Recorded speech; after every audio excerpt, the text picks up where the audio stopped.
I will never forgive him. I was at the height of my anger at the sight of the woman crying in front of me and continually apologizing to me.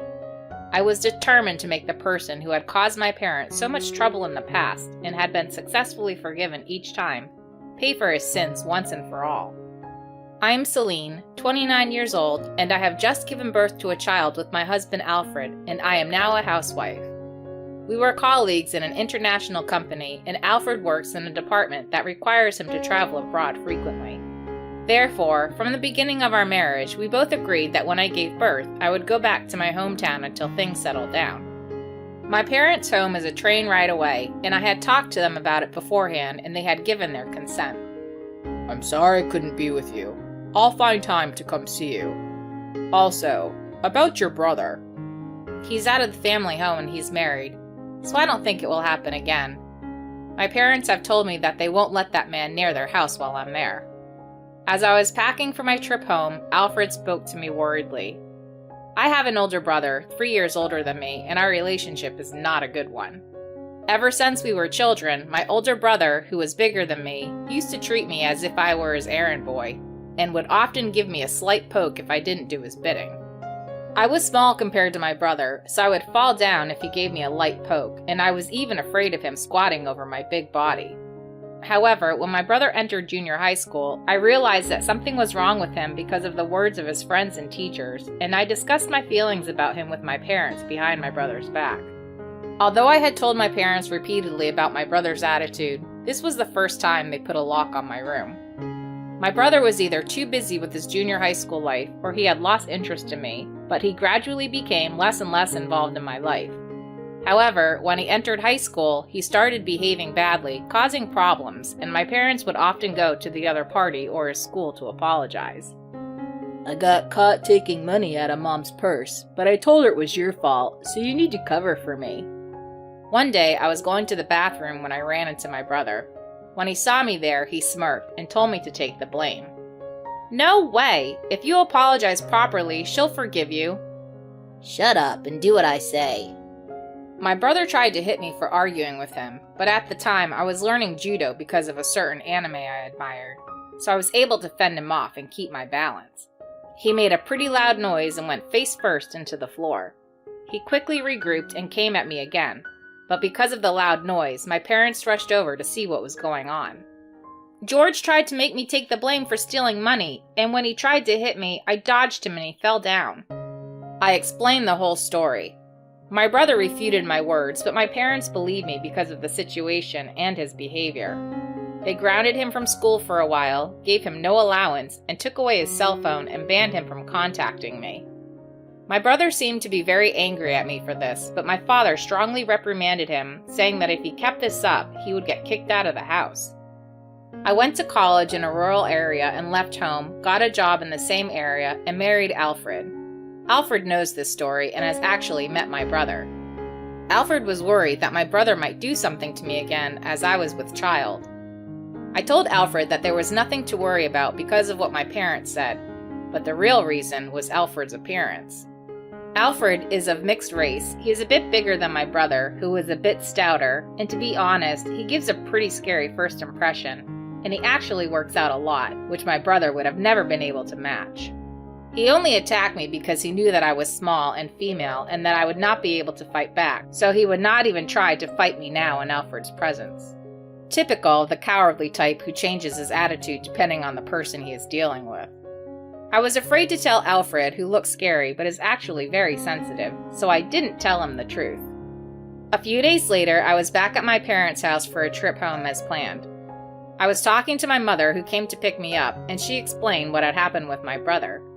My parents had demanded that my brother not come to my parents' house while I was there, and in exchange, he demanded he get some of the property that my parents own. My parents balked at this, but agreed to it for my safety and security. I'm sorry for making this decision on my own, but I wanted to be sure after all we went through when you were a student. I felt bad for all they did for me, and I apologized and thanked them for the burden I had placed on my parents. It is possible that Leah may come to the house when she needs something. Leah is a quiet person and doesn't seem to be a bad person, and she was just here yesterday, so I don't think she'll be back anytime soon. She also gave me this additional explanation. Leah is my brother's wife, whom I have met only once, and she is a quiet woman with a soft demeanor. My mother had cleaned my room so that I could use it, but I noticed that my beloved low table was missing. Mom, did you take the low table that was here somewhere? Oh, sorry. I'm using it in the bedroom. Do you want me to get it? I can get it myself. After having such a conversation, I went to my parents' bedroom, lifted up the low table I wanted a little, and found an outlet tap that looked a little strange. What is it? I stared at the outlet tap and realized that it looked exactly like an outlet tap type wiretap I had seen on a TV special before. I immediately took out my phone and searched for it and found the exact same thing being sold as a listening device, which made my blood run cold, and I rushed to my mother. I explained the situation to my mother in a whisper and asked her to check the actual device in her bedroom, where she looked pale and frightened. She seemed to be wondering the same thing and told me that she had an idea. The idea was to put a flyer over the wiretap and blow air over it so that if the culprit heard the noise, he would think it was a malfunction and come to check on it. Although she had a pretty good idea of who the culprit was, for some reason my mother seemed to be having a bit of fun working the case. For the next 2 days, we enjoyed putting up flyers and letting the wind blow over them whenever we felt like it. Then, in the evening, Leah came to visit my parents' house. My husband is away on a business trip, so I'm a little lonely. I was wondering if you would be willing to have dinner with me. We had no reason to refuse Leah's offer, so we welcomed her into our home and had dinner together. However, when my father and Leah's drinking progressed unexpectedly, my mother suggested, "You seem a little drunk today. Why don't you stay the night?" I put my drunken father on the living room sofa and told my mother and Leah not to drink too much because they were still going to drink, and I went back to my room first. While I was killing time by reading comic books, I got a message from my mother, so I tiptoed to my parents' bedroom. I peeked into the bedroom through the slightly open door, and sure enough, there was Leah, just fumbling around in the electrical outlet. "What are you doing in there?" It's not what you think." "Then what is it? Is this what you're looking for?" My mother and I knew that Leah was the only one who could bug the place, so we intentionally created an opening and let Leah through the bedroom, expecting that she would surely come to see the bug when she came to visit. Leah jumped up at the sound of my voice and began to explain in a hoarse voice, but when she saw the bug I had given her, she dropped her shoulders in disappointment. "Did you put this here? Why?" "Yes, I did. I'm sorry. I know it's impossible to apologize and be forgiven, but all I can do is apologize." "You don't have to apologize, just answer the question." When I questioned her, Leah glanced at me as if she was concerned about the bug in my hand. "Are you concerned about this by any chance? It's turned off." When I told her this, Leah began to cry quietly as if she was relieved. My mother calmed Leah down, and my father, who had woken up at some point, joined us to listen to the situation. "My husband had always said that your parents had favored Celine since she was a child, and that they would make sure that she would get the larger share of the inheritance. So that's why he asked you to give him the property in exchange for staying away from the family home." "What does this have to do with wiretaps and the fact that my parents were going to give him whatever inheritance he wanted?"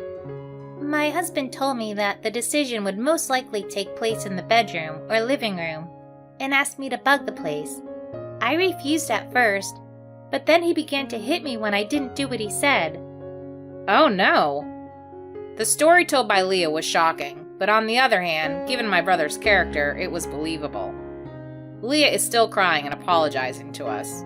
I was so upset at the sight of her that I said to myself, I'll never forgive him. I then thought of a plan to punish my brother. Before that, I asked Leah if she wanted to divorce my brother. "I really want to leave him, but my husband is in charge of all the money, and I can't survive if I leave him." Leah was shivering as she told me what she really thought, and my father was even more furious than I was when he saw it. "Did you bring a new wiretap? Please, plant that and go home. Don't worry about the money. Take this money and go to the hospital tomorrow and get a checkup." I then told everyone the plan, and Leah planted the bug and left our home with her head down.